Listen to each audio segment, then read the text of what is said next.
Good morning. We take our seats. We've got a lot to get through today.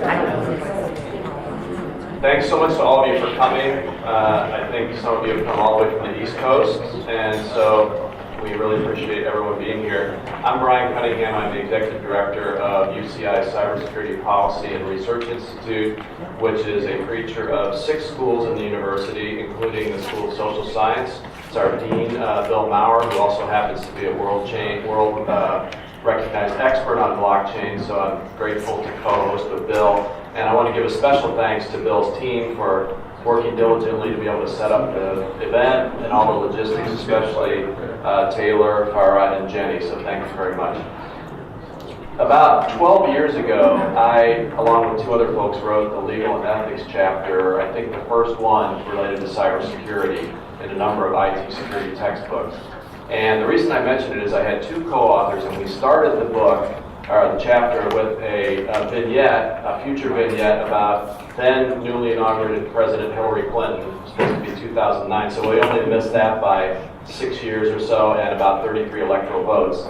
And President Clinton was faced with a critical infrastructure cyber attack. And the vignette was intended to show how difficult it was to know in the early stages of a quote-unquote attack, if this were kids in their basement, if it was a nation state, if it was a terrorist group. The point of the story is the idea in 2004 that any adversary could actually impact physical damage in the world through cyberspace was so controversial that we dropped a footnote saying that my 2 co-authors and I could not agree about whether this would be possible in the near future. So think about that compared to what we've been seeing in the last couple of years. When I took this position, it became clear to me that we needed to be looking towards some kind of transformative technology or technologies to leapfrog over a lot of the pervasive cyber threats that exist today and get into the next, if you will, iteration of cybersecurity. And in talking to Bill and other experts early on about blockchain, a couple of things became clear to me. One is it has the potential, in my opinion, to transform the way we do cybersecurity for healthcare, for supply chain management, for financial transactions. But like any technology, it's a blessing and a curse. There are a lot of potentially great applications for it, but also, like all technology, it's not perfect. And one of the blessings and curses of working in cybersecurity is within 24 hours of every time I speak, there's some event that happened that's worth talking about. As you may know, blockchain has suffered their share of hacks over the last few years. Just last week, a cryptocurrency wallet developer reportedly was hacked. Footnote, either accidentally or on purpose, not clear yet, with the result of freezing somewhere between $160 million and $280 million in cryptocurrency funds. So that particular company facilitated the funding, among other things, of startups in the entertainment industry. So here in Southern California, obviously that has an impact on us. And what I think that shows is both the promise and the risk of blockchain. And we'll try to talk about that today. A couple of administrative notes. One, we are videotaping and audio taping the event today. So we're not streaming it, but we will use it in the future to inform folks that wanted to be here but couldn't be here, and also to put up on our websites and get the word out. We have a fantastic lineup today. We have one of the senior most civilian officials on supply chain security from the Department of Defense. We have the global leader of blockchain technology for IBM. We have some of the world's leading academic experts. We have government, we have business, and we have academia. And I think this is the first conference of its kind that combines blockchain with cybersecurity. So I'm excited to get started. If you're like me, you probably have, at best, a passing knowledge of what blockchain technology is. Bill has been kind enough to educate me, but hopefully he'll be able to do the same for all of us, along with his colleagues. So welcome, and let's have a good day. And I want to introduce the Dean of Social Sciences, Bill Maurer.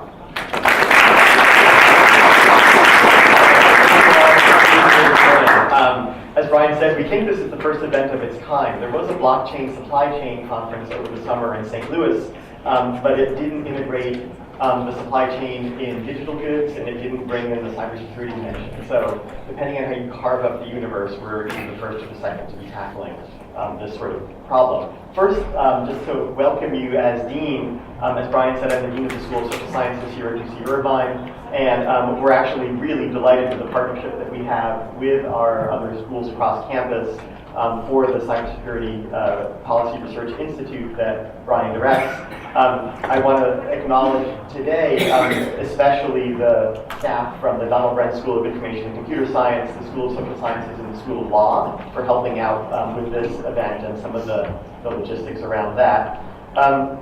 And now also let me welcome you as myself, not as Dean hat off. I am an anthropologist who studies payment technologies and their social, cultural, and economic implications. Now that might sound very strange. You might think, why an anthropologist studying these things?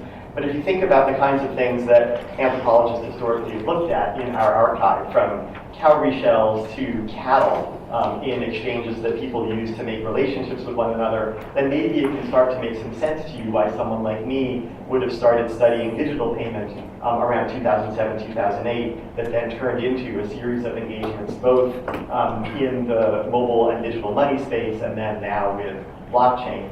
I direct a research center here called the Institute for Money, Technology, and Financial Inclusion. We've been funded since 2008 by the Bill and Melinda Gates Foundation, primarily to look at the impact of new financial technologies, everything from mobile phones to just your basic ATM or credit card infrastructure on the global south and on the lives of poor people around the world.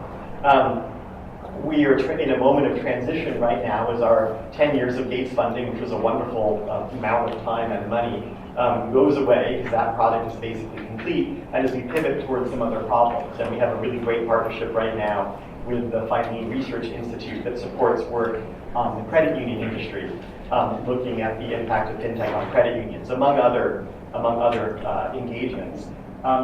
In 2008, when the Satoshi White Paper was released, I was sitting in a cafe with Taylor Nell, who's here, and Lana Swartz, one of our colleagues who's now at UVA, and we were like, what is this? Do we need to pay attention to this or not?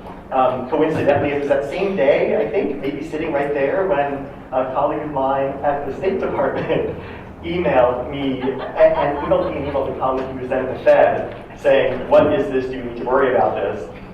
Colleague at the Fed forwarded it to one of her student interns, who was like a summer intern or something. The student intern came back and said, this is so far below our regulatory level of concern. This is just people playing with some little thing. This is not going to be a big deal at all. Right? That was kind of it.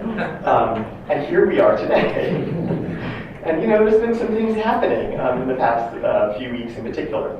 But just before we get into the kind of primer that we wanted to give, because we know folks have varying degrees of familiarity with blockchain, and we want to make sure we can at least bring everyone up to one level of understanding. Just a couple words about the format for the event. We will be up here talking a bit, and there'll be a couple panels. But we do want this to be a little bit interactive, if we could, outside of the breaks and lunch and the networking break in the afternoon and the reception in the evening. So there's some Post-its on your table. And we were hoping at the start that people could write down answers to these questions on your Post-its and then put them up on the whiteboard over there at lunch. And we're going to have some other questions during the day that we're going to put up on the screen for you to just jot down your answers to, put them up on the whiteboard. And one of my graduate student researchers, Farah Qureshi, who's somewhere, maybe she's outside. Oh, there she is going to be looking at those during the day and compiling and synthesizing for us so that we have a sense of where the collective mood and opinion is of the folks gathered here now. I also want to give a shout out to the newly forming nascent in Potentia club that is existing almost at UC Irvine, Crypto UCI. They're seated over there, and their website is here. And I know they'd love to meet people from the campus who are interested in blockchain and cryptocurrencies here at UC Irvine. So just a quick shout out to them. Again, as Bryan said, we are recording. If anyone has any issue with that, please see John or Jenny or someone who's staffing out there at the table. And also, again, the restrooms are across, you go outside across the closet, into the building across the way, and they're right here on the ring. Right. Good. Well then, I think we will get started. I'm going to invite Quinn DuPont to come up with me. We're going to do a primer on blockchain technology. I'm going to start off and hand it off to Quinn. Quinn is a researcher at the University of Washington School of Information, the author of the forthcoming book, Cryptocurrencies and Blockchains. He sits on the Standards Council of Canada, among numerous other boards related to standard setting for blockchain technology and other forms of technology. He and I have co-authored a couple of papers, including one on smart contracts. And I'm going to kick off on the business side a bit, and then Quinn's going to go on the technical side. So, just a little where we are now. You may have noticed that there is quite a bit of extra hype this week around Bitcoin. The price today is $6,550. Just a couple months ago, it was $3,000. Every time I give a talk, or just like up here, even if I'm not in my role as lead, but in my decanal role, someone will come up to me if they know what I work on and say, "Is it time for me to buy or should I sell?" Like there's a whole lot of volatility right now in the cryptocurrency markets, and a whole lot going on politically too. You may know that in September, China banned Bitcoin. There was another country today that banned Nepal just banned Bitcoin, whatever that may mean. There was a disturbing tweet that someone forwarded me from a Twitter account called Whale Panda in China about some Bitcoin miners in China not showing up for an event they were supposed to be at, and was concerned that they have been arrested or something. So just stuff cooking. That said, it's always important to bear in mind where we're at in this space, especially on the cryptocurrency side, and we're going to talk about the blockchain side in a second. Bitcoin's current market capitalization is $100 billion. That's a lot of money. But for perspective, that's sort of the pet industry, okay, which is also a lot of money, but it's pets. That's also, I found, the back pain industry. Again, a ton of money, but it's not like the entire universe. And I think sometimes we lose sight of that because of the hype, as well as the real revolutionary potential of some of the technology underlying Bitcoin. Now, I said my team has been working on this since 2008. And one of the things that we've been doing is tracking the discourse about Bitcoin, cryptocurrencies, and blockchain. And Farah prepared this great little word frequency chart from our database that we maintain here at UC Irvine on blockchain, Bitcoin-related stuff. I just want you to see some of the trends over time. There's a little weirdness in our data from 2016, but just look at the relative heights of these charts. The orange is payment, the use of the word payment in stuff having to do with Bitcoin and blockchain. So you see it sort of peaks 2015 and then goes down. And you'll recall this is where I started in my own work, thinking about Bitcoin and blockchain as a form of payment. This purple thing, it's not even there in 2013, starts going up in 2014, 2015, 16, and here we're in 2017. That's distributed ledger, right? So that's where people are really starting to talk a lot more about the underlying distributed ledger system that runs Bitcoin and other cryptocurrencies, and not so much payment anymore. Interestingly, you see in white the word hype kind of peaking around 2015, but then going down again. But don't be fooled, because it is basically replaced by the word bubble. Sorry, the word bubble. Blue. There it is, blue. Sorry, it was way up there, and then here it's coming back again. And then this little pink thing, this is what we're here to talk about today, supply chain. One of the areas where I think there's really been some gathering steam around an actual use case for the technology underlying Bitcoin outside of payment and money. Again, just to kind of put this in context, in 2013, if you were to do a word cloud on publications having to do with Bitcoin and blockchain, it sort of looked like this. Again, thank you to Farah for doing this. Oops, go back. Right? Bitcoin in the middle. Credit service, Bitcoin, system, new user technology, financial, right? Currency, this sort of thing. Just a couple years later, it starts to look like this. Right? All about the blockchain. all about the sort of underlying database structure that Quinn is going to explain for us in a little bit, powering cryptocurrencies. Today, it looks like this, right? Really interesting. To me, this is a slide that says that the rubber is really hitting the road now. And people are not just sort of caught up in the hype, but thinking about, okay, this is a new kind of a system. What is it a system for? How do we evaluate it? Is this actually good for anything, right? I love that one of the terms here is, clarify, right? This doesn't feel like management, right? It feels like it's sort of moving into the space of management now, sort of scratching its head and saying, what is this thing and what can it do for us? There is still a sense that blockchain is a hammer in search of a nail, and we actually think that supply chain, and especially supply chain around digital goods too, is a nail that blockchain is going to start hitting. IBM recently announced a couple months ago at Money 2020 the results of one of their own surveys of CEOs. And they found that 57% of CEOs across sectors, 57%, were at the implementation stage of some kind of blockchain system for whatever it is that they do, which is really quite amazing. Just to pivot to logistics for a second, you might ask why logistics and why now? There's a couple things happening in our world that I think have made professionals in the logistics start to look at blockchain and pivot toward this space in particular. One to put up there is the Drug Supply Chain Security Act. This is coming online now. We're sort of in the process of it. For complete unit-level traceability, supposedly down to the pill by 2023. There's a lot of experiments going on using blockchain to do drug supply chain security. There's a bunch of really interesting problems around it, as you can imagine. How do you track the individual pill when pills come in bottles, and bottles are easier to deal with? You can seal them, you can tag them. There can be an engraved QR code on the bottle, or there can be some RFID tag or seal that can then be tracked all the way through the supply chain. There can be sensors here and there, but this is a real-life, real-world problem. And the train has already left the station on this one, so a lot of folks are involved in trying to think about solutions for the drug supply chain.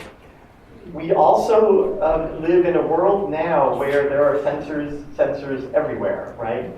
Here I put up a slide from Intel's Sawtooth project around the fish supply chain and kind of using sensors, so using tagging and sensors once the fish is caught to tag it on the boat, then have sensors transmit data all the way in the refrigerated truck, et cetera, to the store, so that when you get your fish in your store, you can trace all the way back how it's been treated. And you can use that for a whole number of things, right? When we see something like this, we immediately think traceability for food safety. But this is also, again, very much a part of the kind of cultural and political world we live in now, where people want traceability for other reasons than safety. Think about fair trade standards, fair labor standards, organic. One of my favorite fun facts is that more organic food is sold in this country than is grown, right? So there's like a certification and supply chain problem there. And then also, think about China, this amazing, huge, emerging market that has been, riddled with tons of problems around food traceability, labor standard certification, and food safety, which is very much getting in on this act, even though, as I said before, there's this interesting tension as China tries to ban cryptocurrencies. It's still looking very closely at investments in blockchain technology. How do you square that? That's a really good question. We're interested here today in particular, although we'll talk about these other supply chain issues, in provenance tracking for other kinds of goods, for soft goods, for digital goods. Art, software updates. Rachel Dwyer, who's here, will speak in the afternoon, is one of the experts on thinking about blockchain and provenance for digital art. And this is one of these things that we go through probably every day, every other day, where we're asked to so-and-so would like to install critical updates, right? And what do? Just click OK, visually, of course. but what's gone on behind everything that's led up to the point of you getting this little announcement? How do you know this is real? How do you know what's behind it is real? So, there's a bunch of things to talk about today. There are a few big issues on the horizon, and there's also a way that blockchain is propelling a discussion in industry that's a good discussion to have, whether or not there ends up being a blockchain solution for fill in the blank X. So Quinn, for instance, has written about how for many industries, the hype about blockchain is simply driving a discussion now about digitization, just plain old digitization. And we see this, for instance, in the work that we're doing in the credit union industry, where a lot of stuff is still happening on paper and in files, not like old back files that are in a drawer, not files that are on a computer. There's a lot of interest, though, more specifically in the handoffs in a supply chain, which are really critical points where things can go wrong, and are there ways that we can sort of see what's going on at those critical points and then deal with them. There's also a lot of stuff happening around smart manufacturing, which we might get into today as well. But it's important to bear in mind that there's also this problem, both in the world and in any potential blockchain solutions to what people are trying to do with blockchain. This is a slide from a presentation at Money 2020, the big payments industry conference just last month. And I just love how fraud is the thing that pops up in the middle is sort of what people are concerned about. We have no idea why hamburgers, although there is a kind of Burger King, McDonald's supply chain thing going on that's interesting. But that's just to give you that broad overview of sort of what's going on in the business side of things. And with that, I'm going to turn it over to Quinn, who's going to talk about blockchain and ledgers. And here's a ledger. Here's this community there. All right, thanks, Bill. So as Bill said, I'm Quinn DuPont. I'm at the University of Washington. I study cybersecurity, but I've also been in this field for quite a long time. And I also feel like before I start, I should probably think my publisher would be upset if I don't give a little bit of press for my upcoming book, which will be on cryptocurrencies and blockchain, sort of from a human and social dimension. So it'll be available next year, probably in the early part of the year. So if that's something that you're interested in, it kind of does the sort of soup to nuts story. So I actually have done a lot of work on some supply chain stuff, but also just everything from finance to law and everything there. So I'll start. I have the unglorious task of having to do some of the kind of nuts and bolts stuff around blockchain.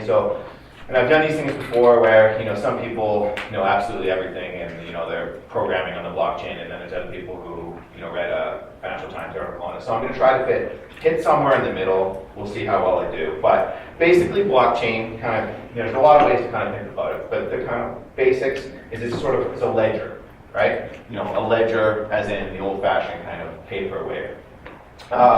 So that's to say sort of a simple database of a sort that records transactions. And now traditionally, like these transactions have been financial transactions, but really any discrete or atomic event can be recorded. So that's kind of where the power is, right? And that's the shift you see from, say, like Bitcoin, money or whatever, finances, that kind of thing, to everything else, right? If it's a discrete atomic event, you can record it on a ledger. So what do these sort of ledgers help us do? They help us keep track of things. If you have a digital ledger, you can keep track of digital things, right? As Bill mentioned, you can also kind of reach out to the world and point at particular, physical things, right? And the way this is done, there's sort of a kind of a whole technical story here, but basically there's a kind of special pointer or an index out to the world. It's inherited from basically cryptography, and it's called a hash. But you can think of it as a sort of a digital fingerprint, right? So it's a unique digital fingerprint that can kind of stamp onto the world, both the digital world, but also the kind of real material world as well. And it uniquely identifies, that one thing, right? And so you can almost think of it as like a sort of like a super URL or something, right? Where it, but rather than just, pointing to a website, it can point to anything in the world. So traditionally, ledgers of this sort are they're in the hands of a single person or a single organization. That's to say there's a single ledger held by a trusted, authorized record keeper. For businesses, this is usually the sort of what they call the trusted third party, right? If you need to negotiate between multiple parties, you can have a single record that is held by an organization or somebody that you trust. The issue here is that there's a bunch of the trusted third party is able to reduce the risk between the counterparties on account of being that middle point. And in fact, what you've seen over the last century of business is that this has become an actual a role for companies, right? They're kind of in the trust business, right? That's the place they've sort of taken up, and they're able to help two organizations that don't necessarily have easy ways to communicate or trade or whatever. They're able to step in and take that kind of trusted role. But importantly, they're an intermediary here, right? So if you've managed to solve this issue around how you can get two organizations or two people that don't necessarily trust each other to coordinate, do business through a trusted third party, you now sort of introduced a new problem, right? You now centralized all that trust into the hands of this organization. So operationally, there's a couple of issues. If you've got literally paper records, fire, flood, that kind of thing, you can solve some of this by doing backups and keeping things in fire-proof safes and this sort of thing. But it's still an issue, right? And a bigger one is that, and this isn't something you can kind of solve by just putting something in a safe, is you've centralized all your trust in this third party.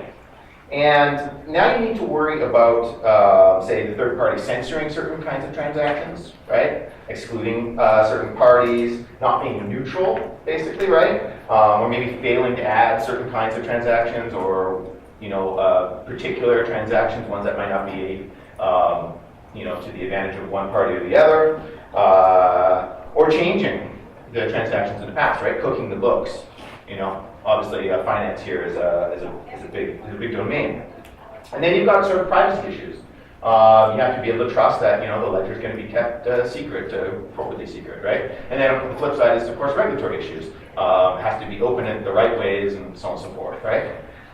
So this is this is the traditional solution, right? Trusted third party, but it introduces a bunch of these sorts of issues. Now, blockchain, of course, says we can fix all of that. So I'm going to kind of discuss some of the kind of key characteristics of blockchains and how it's supposed to move us from this old traditional model to a new, specifically decentralized model. So blockchain is a peer-to-peer network. And that's to say it decentralizes and distributes the ledger across a global network of computers. And there's a bunch of provisos here as to how this kind of the architecture gets shaped up here, but I'll just give the simple story first and then I'll get a little bit more complex. So basically each node in the network verifies the ledger, and they participate in what's called a consensus protocol. And basically that ensures that all the copies of the ledger stay in sync, right? And that the copy that's in sync is authoritative.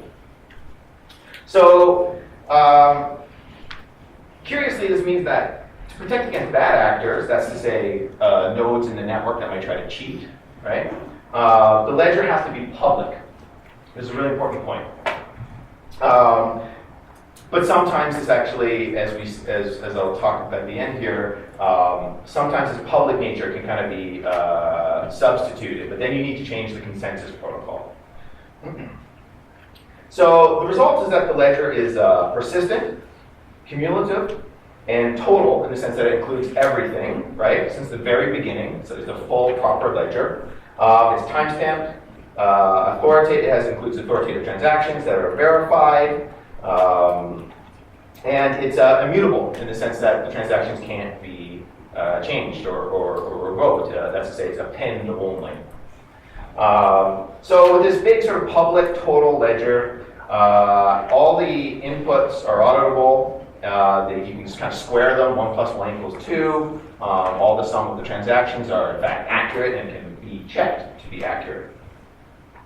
And one thing, just a kind of a sidebar that is a kind of misconception. Blockchains aren't necessarily, in the most default case of originating from Bitcoin, they're actually not necessarily private in the sense of privacy. So first of all, they tend not to be encrypted. There are cases in which they are, but what's interesting, if you think about it, you've got a public global ledger. Everybody can read the ledger, so that's not private in a sense, right? So it's pseudonymous. You're linked up through an ID. So think really a Swiss numbered bank account, right? Not completely private, system here. But what's the kind of catch here is it doesn't mean, just because it's open as it were, doesn't mean it's not secure.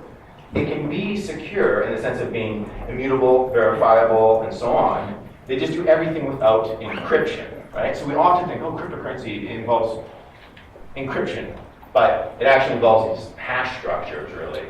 And so that's a kind of a misconception that we often kind of take. Now, there are systems that do incorporate encryption and so on and so forth. How does this transaction verification happen? Like, where's this magic part here that is able to get this consensus protocol going? Basically, the key issue, as I mentioned, facing decentralized computing, and that's really what we're talking here. It's a kind of form of decentralized computing, is these dishonest nodes. And in a situation of money, this is the classic case of double spending, right? So if you have a digital currency, if you can copy a file in the sense of as easy as you can copy an MP3 file, right? You can just double spend that coin, right? So that's to say, and same works with an actual just ledger. You can just replicate these things because they're digital, right? And so before Bitcoin and other cryptocurrencies, the issue was solved by creating these trusted clearinghouse, right? This is the trusted third party. And this would work by simply clearing the tokens or the coins through this centralized system. And once one coin is used, the trusted clearinghouse would basically take a commission and reissue a new one. And that's the way that problem was dealt with. But that's not how the issue is. That's not really like how we think of, like, say, cash, right? Or peer-to-peer, right? It doesn't go hand to hand. It has to go through the central organization and then kind of get recirculated back out. So Bitcoin basically originally wanted to replace cash, right? That was this kind of big thing, but for the online digital world. And so it needed to solve this double spending problem. And to do this, step one is to independently verify transactions on a global, shared and open ledger. And also here, just to reiterate, we're not talking coins, right? We're talking a ledger, so we're talking transactions. And then from there, it has to create consensus among the peers. And that's everyone agreeing on the one version of truth. And this is called emergent consensus. And it works without a central clearinghouse or a central authority. And what applies to Bitcoin here applies to basically all the blockchains for the most part. So the obvious problem of creating consensus is that some people responsible for the copy of the ledger might not be honest, as I mentioned, and might try to fudge the transactions or exclude participants or change the order of the transactions. And so how do you create this system that can have this emergent consensus that can establish trust throughout? And it lies within the first case, the big invention of Bitcoin, which is the proof of work consensus protocol. So the proof of work consensus has basically 4 steps. 1, independently verify each transaction from the peer-to-peer network. So independently verify. 2, independently aggregate those transactions into what's called a block, right? And this is the process of mining. And this is done through a random lottery system requiring this proof of work. And this proof of work is a kind of arbitrary, importantly it's arbitrary, computational puzzle that each verifying node needs to include as it aggregates into a block. And it also creates a kind of quick way to reference the block, and it works like this lottery system, so that no single verifying node will control the whole verification process. And each mining node then independently verifies the newly created block, right? So you pass the block to along the network, and it gets verified by the others, and then adds it to a chain of blocks. So now we have a block chain, right? And it's the hash signature from the previous block that is referenced in the next one, and that links them together. And then finally, the nodes agree independently on the chain with the most amount of cumulative computation. This is determined by the proof of work. So that chain with the most proof of work is the longest or the authoritative chain.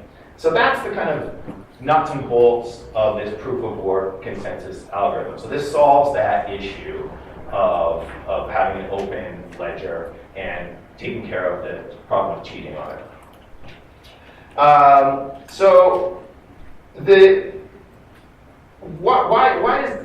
do and we've heard a lot about miners taking up all this electricity, right? Why do you make miners do this difficult computational work, which is expensive in terms of time, money, computing infrastructure, electricity? And the reason lies in that this is what establishes the authoritative chain. This is the consensus network. And so miners are rewarded for doing this work in the sense of transaction fees, as well as that's how sort of coins are issued, like new coins are minted. And it also does something important that it's, if you get for instance, a dishonest node trying to falsify some transactions on the ledger, they first will get noticed by the other verifying nodes, right? And then they will get rejected. That falsified block will be rejected. And importantly, the cheating node will in fact actually lose its reward, right? So it's economically incentivized not to do that behavior. So how do you prevent someone from changing past transactions? Or how do you get everyone to agree on the same version of truth? This is a single ledger. This here, the consensus protocol takes care of this as well. If you want to change a transaction in the past, for instance, if you wanted to, make it no longer the case that you sent me some money or some bitcoins, as it were, you need to rerun the proof of work, and this is computationally expensive, and it takes a lot of energy to do so. But you can, of course, do this. You can recompute it, but then your chain won't be the longest. It will be the second longest or whatever. And so, so as part of the protocol, the verifying nodes will say, okay, that's not the authoritative chain. So there is, many people probably heard about the 51% attack, and that's basically, if you control the majority of the computational power within the network, you're able to kind of front run that other chain, and you can just have all of the chains colluding and saying, yeah, these falsified transactions are the correct ones, right? But that's very difficult to do because there's an immense amount of computational power at play here, right? And there's some issues with sort of mining pools being able to do this, but generally speaking, that's kind of a theoretical attack at this point. Okay, so just a couple kind of concluding points about some key points for the supply chain. So I mentioned that the global ledger has to be this open thing, right? There are increasingly so what are called permission ledgers or consortium ledgers, and these are so there's just to back up. The original Bitcoin ledger is completely open. You also see something like Ethereum also being open.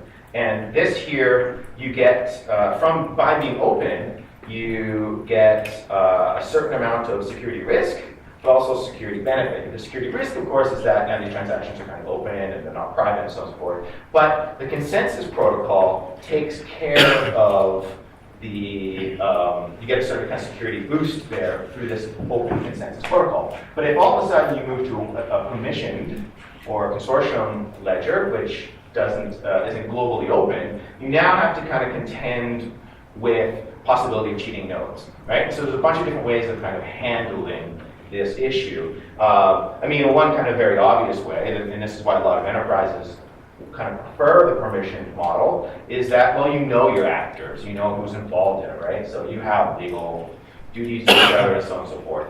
But beyond that, there's other kinds of solutions available. So you've got things like, so for instance, and these are basically different consensus protocols that can just be swapped in. And when you look at the kind of all the variety of blockchains out there, many of them will have different consensus models that they've adopted, particular to the needs of the architecture, particular to the needs of their use case or organization. So you've got things like Ripple's solution, which is kind of it uses this sort of a supermajority and has nodes have a kind of a reputation, right? And then you've got Ethereum, which is now on the proof of work, but is trying to move towards what's called proof of stake. And this is sort of a randomized selection through time and then contribution, so you have a stake in it, as it were. So it's a kind of game theoretical model. And also includes kind of a game theoretical notion of reputation and punishment, right? So that's proof of stake. And then you've got completely different concepts, such as the Lightning Network. Maybe you've heard of this, which offers these kind of high performance routing channels that kind of move, as it were, through open transactions on a blockchain. And there's many, many, many, many more. And then, so I'll say two final things that are of relevance to the supply chain. One, big one, smart contracts. So, with systems like Ethereum, their big move, their big advance over the kind of the Bitcoin blockchain was, okay, we're going to add computational programmability here. So you can have a blockchain that you can, program. Right? You can have logic processing on it.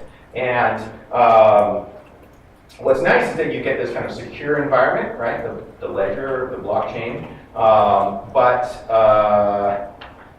you're able to then do advanced sort of things. So for instance, with supply chain, you can, the critical moment of passing, as Bill mentioned, the passing of goods from one party to the next, or moving a digital asset along, you can trigger a smart contract that hands the transaction off from one to the next to the next. And in fact, you can basically create any imaginable kind of application within this kind of framework. There is issues here with smart contracts, especially around law and legal status. Are these legally binding, or what's the kind of, that's kind of an open question right now, right? So that's something that kind of to think about. And then finally, something that is not, I think, fully appreciated often is that even if you're talking about the kind of pure blockchains, so not cryptocurrencies, but really the blockchains, so you're not talking about coins, you're talking about tokens, it's very abstracted kind of notion. Nonetheless, they tend to have a kind of market-making logic. There's a kind of economic game theory incentivized structure here. And this, I think, is really interesting. This can actually be really useful in the case of for supply chain for things such as supply chain finance or insurance, these sort of applications where you're able to use some of the incentivizing and prohibiting sort of market structures within this kind of secure context. And so that's it for me. Great. Let me step in for a sec. Thank you, Quinn.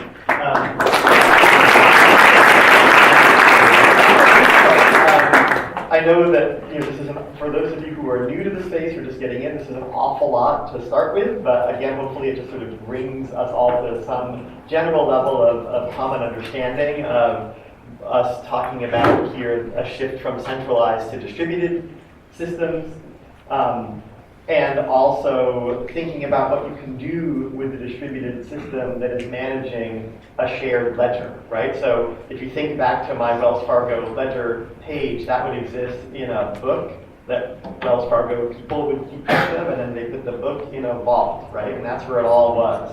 Vault goes away, oh well, so much for your financial life. You have a bad actor writing wrong things in that ledger, oops, okay, you have some sort of problem. But if every single one of us has a copy of the ledger, and every single one of us is incentivized to update that ledger together, and then to verify each other's updating, right? To put these things in a chain of blocks of transactions, where the longest chain is taken to be the most authoritative version of truth, then maybe you can start to do some interesting things. I said, at the beginning that for many people, blockchain is a solution in search of a problem, a hammer in search of a nail. But there are a few things that it does seem to be really good for if you want to get them done in a distributed fashion without any central gatekeeper, any central trusted manager of records. If you want to do that in a distributed way for provenance, it's great for that. If you want to do that in a distributed way for tracking, it's great for that. For verified transactions where there's no central one verifier, right? Where there's no one authoritative entity that says, yes, this is true. It's terrific for that. The thing is, you should always ask yourself the question, is there anything actually wrong with my trusted third party? Like maybe my central records keeper, central verifier, maybe that's okay. Maybe in this case, that's more efficient than going into some distributed system. So that should always be something that you're thinking about, I think, especially those coming from the business side. But it's also interesting for me, coming from the academic side, to think about the real potential of this as a new accounting technology. Now, I know many people in the room might think accounting, green eye shades, and now I'm falling asleep.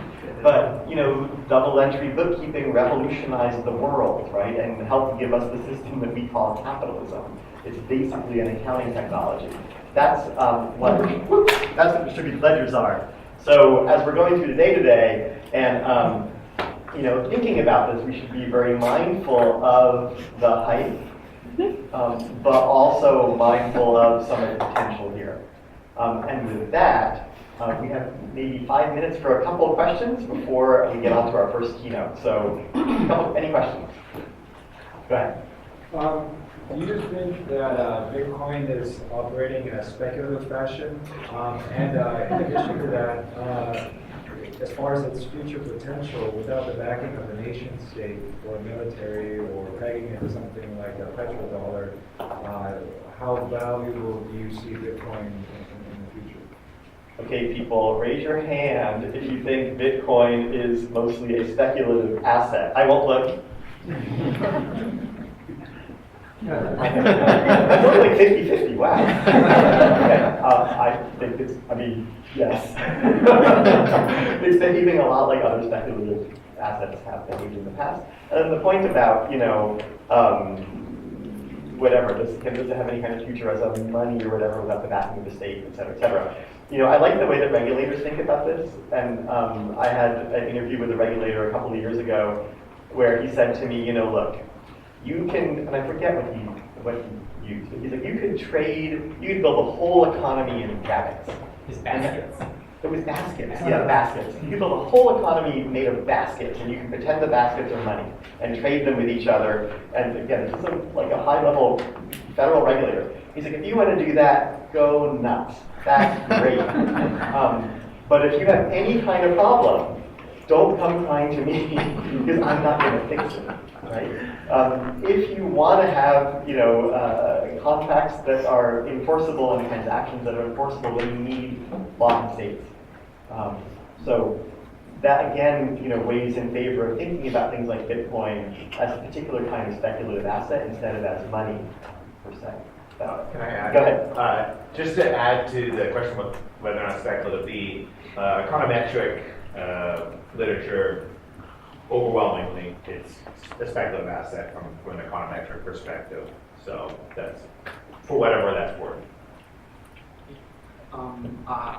Can Bitcoin keep being mined forever?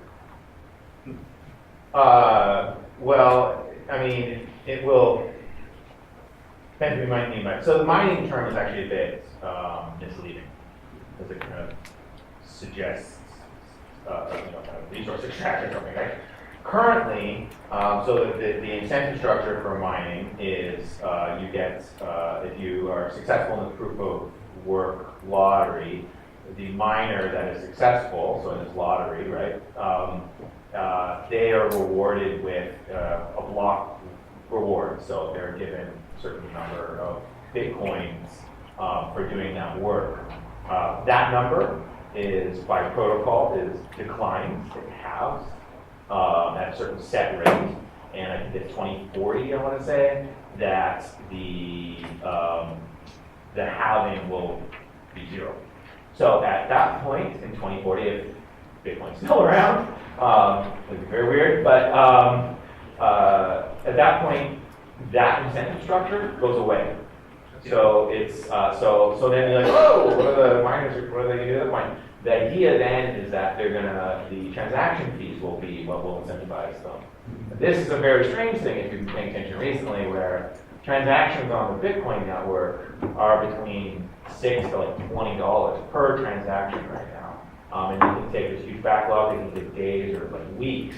So, I mean, what 2040, what the price of a transaction would be in 2040 unless the developers make some changes and so on and so forth, is anyone's guess. But the idea is that the block reward will go away, but the fees on the transactions will replace the incentive structure. But this means that blockchain will always need another currency to reward the transaction. I'll just say, yeah, probably. Yeah. Even if it's another cryptocurrency. And one thing to bear in mind too is just a sort of sociological dimension to this, which puts another layer on top. Heretofore, Bitcoin in particular has been, the preserve primarily of younger white American men, and then a bunch of folks in China who are also mostly Mayo and other people. Mining is way more a motivating term than transaction fee, right? So something will change. There was one question here, and then we should probably move on. I was wondering about the blockchain and its implementation to the ACE platform. So we start talking about exporting, and is there a foundational blockchain per se that will help, so you don't have to try to find coding for blockchain and regulation for it? Did you say ACE? Yeah, ACE. I'm not familiar with automated commercial environment. I know that's part of the exporting. Automated commercial environment. Yeah, I'm hopeful that some of our panelists on the first panel might get into that. But if not, we'll come back near the end. Again, as I said, we have these post-its on the table for your sort of first question is, what do you know, what else do you want to know about? I'll put them up on the board. Our last question, just so that you know, is what didn't get answered today?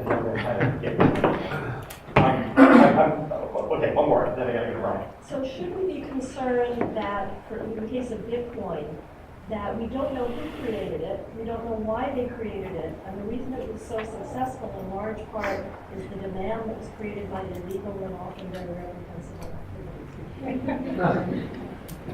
Do you want to take it? Well, I mean, I'll go back to Bill's slide about showing the rise of distributed ledger technology as a term. I think that's a very conscious effort of business folk. It's to move away from, you're talking to anyone that's in enterprise and that kind of thing. They won't come near Bitcoin even. To the point where they're coming up with new words to describe it. Distributed ledger technology. Okay, yes, that's like IBM sells that. That's good, right? Bitcoin and darknets and right? So they're moving and they're trying, and there's politics here, right? There's Bitcoin maximalists, people who think that we're going to be buying our coffees with Bitcoins. I think that's completely nuts. And then there's those that are wresting the control away from this early, as a colleague of ours, Linus Schwartz, calls them dreamers, right? And they're trying to make this a plumbing behind, dominant capital and financial infrastructure, right? So I think there's definitely this bifurcation, and they're literally coming up with different words to describe it. One thing that's interesting on the kind of criminal uses and a lot of the indictments and things that have come down is very often they didn't involve sort of the system itself. Like what would happen would be somebody was just money laundering and they were using Bitcoin. Or they were, just extorting other people and they were also using Bitcoin, right? It's really interesting. So in a lot of the cases, the system itself never came under question. It was more the uses to which the system was put. And as we know who study these things, anytime you release any kind of system in the world, bad people will try to do things with it. There's the classic sort of American legal dictum that asks, what does the bad man want? Right? You should be thinking, what does the bad man want? As you advance any kind of technological or techno-social system. So it's a great question, though. What about the fact that we don't know why it was created? Whether it was for this purpose? I mean, it's Whether it was explicitly a government or... post-2008.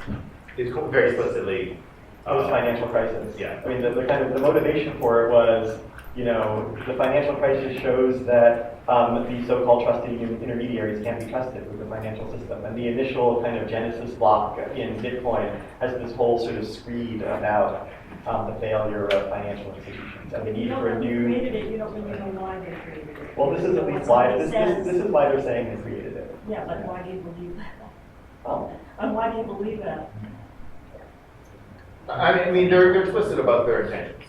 Yeah, there's no question about that. I mean, this is crypto anarchy. This is where it arises from, right? There's a whole long tradition. There's a kind of, it's part of the California ideology.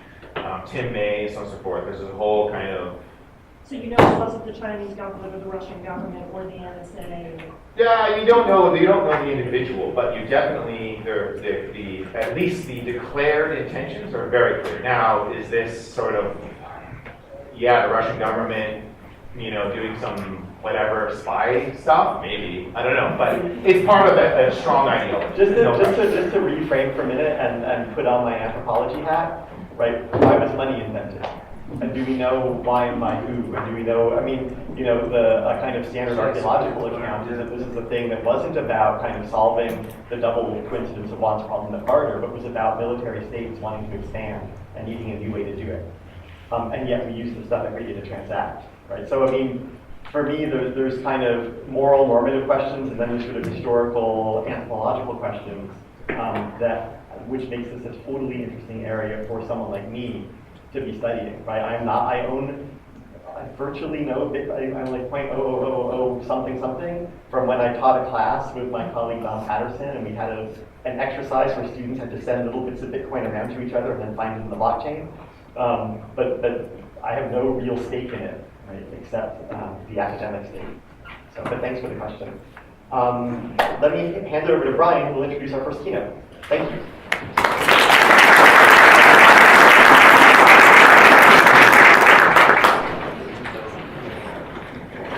Thank you, Bill. Thank you, Quinn. I at least feel a little more educated about what blockchain is and what it isn't, and how it's not all about Bitcoin. I almost feel like we should ban that word from the rest of the day, but I don't think we'll be successful with that. Also, Al Silberg, thanks for your question. Alice is a world-class mathematician and photographer in our physical sciences school. And I think, to me, what your question raises is the larger question that is in all of cybersecurity applications, particularly in this one, which is always figure out how and if we can trust the insider. And one of the things I hope our panelists later today will talk about is a little bit more on these so-called miners and what their function is and how we can trust them and what are the mechanisms to prevent them from doing nefarious things to the system.